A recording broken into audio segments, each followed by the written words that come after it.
Byrne once more, down for Steedman. Ken O'Doherty. Pass intercepted. Dunning towing that one clear, taking down with a lot of confidence by Reynolds. Giving it to Cullen.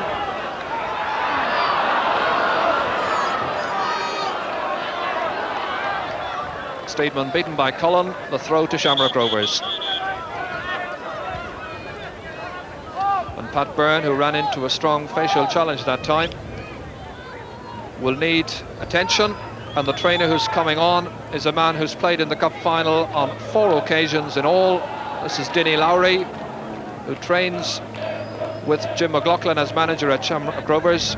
Dinny, who played in 4 cup finals. Indeed, he played against Shamrock Rovers in the '67 cup final when he was playing in goal for St Patrick's Athletic.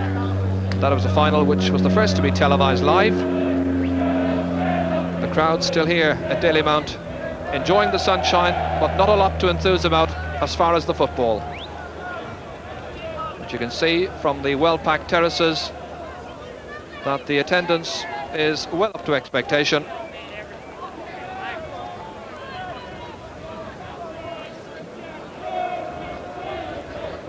Pat Byrne's okay.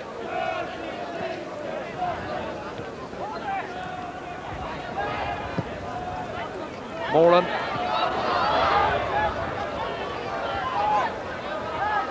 Whelan. Comes to Alan Campbell, and that spells danger. And a good save at the near post by Alan O'Neill. Alan O'Neill getting behind that shot with a lot of comfort. As we take a second look at Alan Campbell's shot with the left boot, and O'Neill saw it all the way.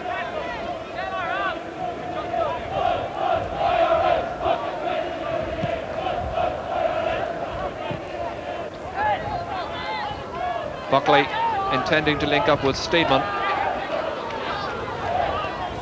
Cullen trying to forge his way through the centre as Devlin touches that ball intended for Dignan. It eventually comes to Keith Dignan. Steedman has been battling hard.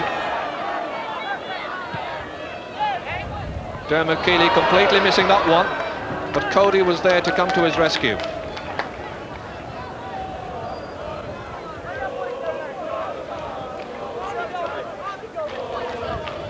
There is a breeze blowing down the field, which obviously caught Dermot Keeley that time.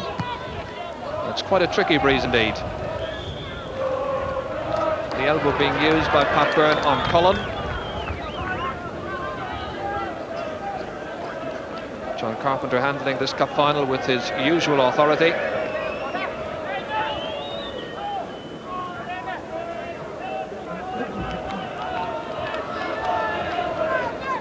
So it's Ken O'Doherty, yet another one of the UCD players who's been sought and attracting the attention of a top English club. Manchester United are said to be interested in him. Keeley.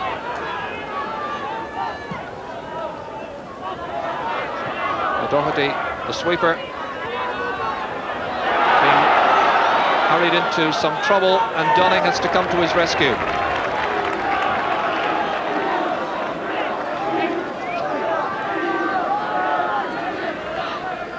Byrne switching direction, hammering it in with the left boot, but it was always going outside.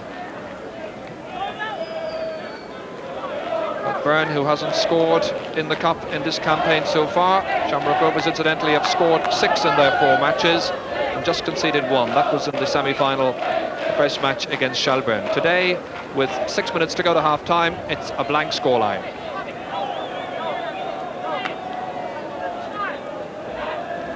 The UCD player down injured, Paddy Dunning, will need attention. Coming on to render medical attention, Bob Dillon, the UCD trainer.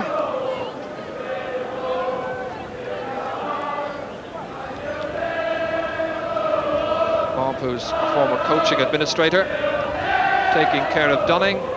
There's plenty of vocal support coming in from the usual huge crowds of Rovers supporters.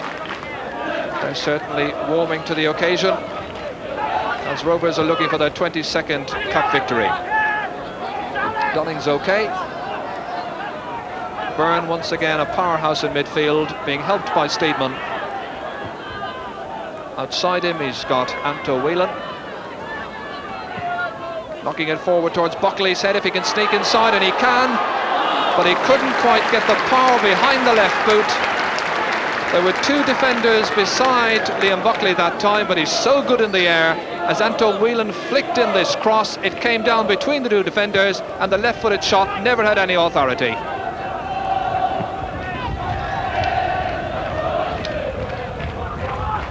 But Rovers still coming in search of a lead goal just before half-time. King and Cody. So again, it's John Cody. And Robbie Lawler taking that one clear, getting a little nudge from Noel King. The free will be to UCD.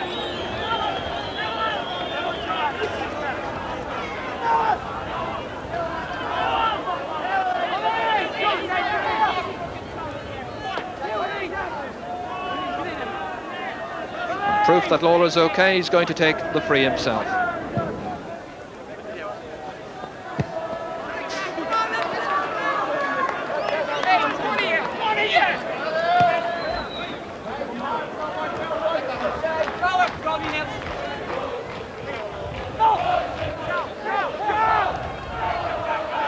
Jacob McDonough flicking it wide for Steedman, but too wide. And Martin Moran chaperones it into touch. He'll get himself the free in any case for a harsh challenge that time by Steedman.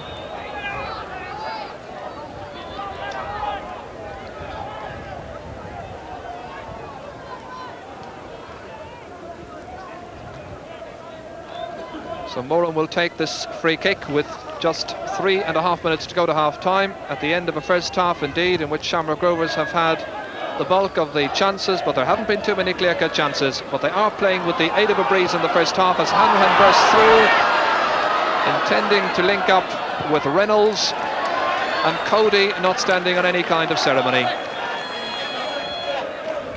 John Cody, who lost his left-back position during the past season, but won it back. As Gaffney went in search of that ball, the second attempt. Robbie Gaffney, who was sub on the Rovers team when they last won the Cup in 1978, but he didn't play that day. Reynolds, two men beside him. Here's Keith Dignan, if he can float in the cross. He can't, it comes off Dermot Keeley. It's the second corner of the match for UCD. Well, they got one right at the start of the first half. They're getting one towards the end of the first half. Keith Dignan here, who was the first of the UCD scholarship players when that scholarship scheme was introduced back in 1979. So once more, it's Joe Hanrahan ready to curl this one in, and one-handed it comes away from Jody Byrne. Cullen can't quite connect, and Paddy Dunning is allowing it to go out over that sideline so that his side can regroup. Dunning, the wary old fox, taking no chances whatsoever.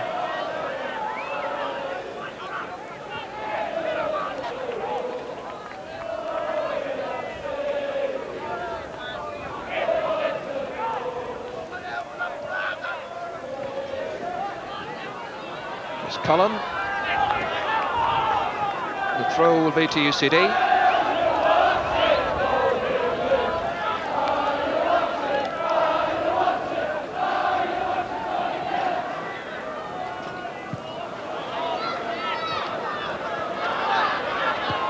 Dunning,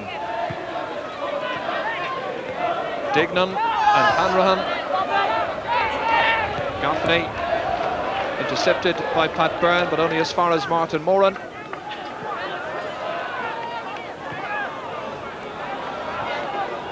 The one-touch football out of defence coming from Shamrock Rovers. Steedman switching the direction of the play completely and judging it to perfection.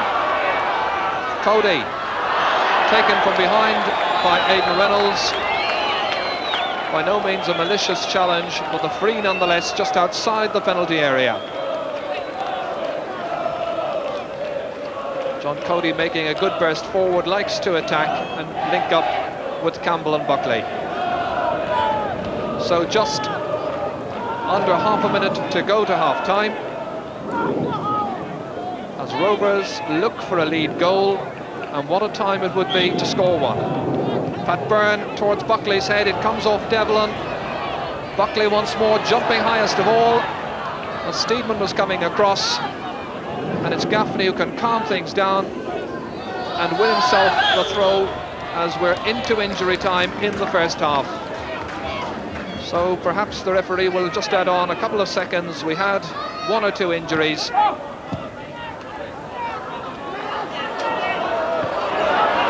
Whelan waiting for that ball to come to him, and Devlin was pressurising.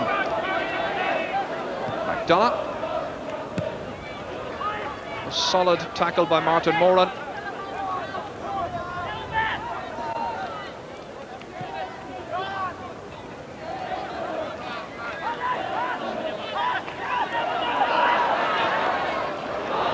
Pat Byrne, as we're well into injury time, swinging it wide. McNeville is there trying to keep it in, and Gaffney comes to UCD's rescue with Reynolds taking it clear. Hanrahan, who after a bright opening has been somewhat quiet in the last 15 minutes.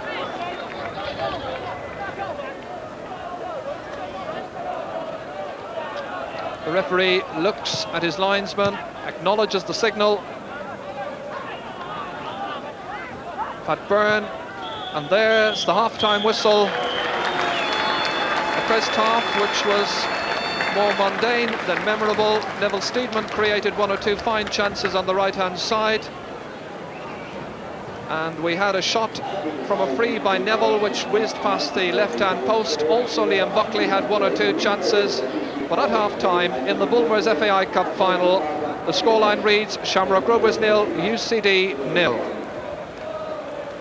So Paddy Dunning and his colleagues then will be well pleased with that first half performance.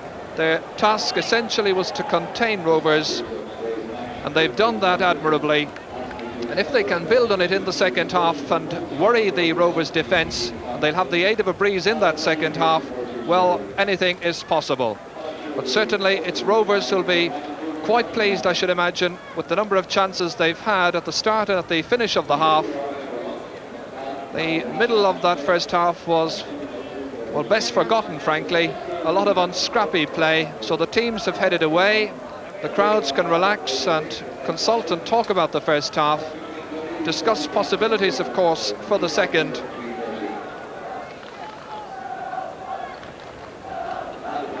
So as the crowds head off to get some ice cream and some refreshments perhaps, we too will take our break from Dalymount Park, but we'll be back with all the action of the second half in just a few moments' time.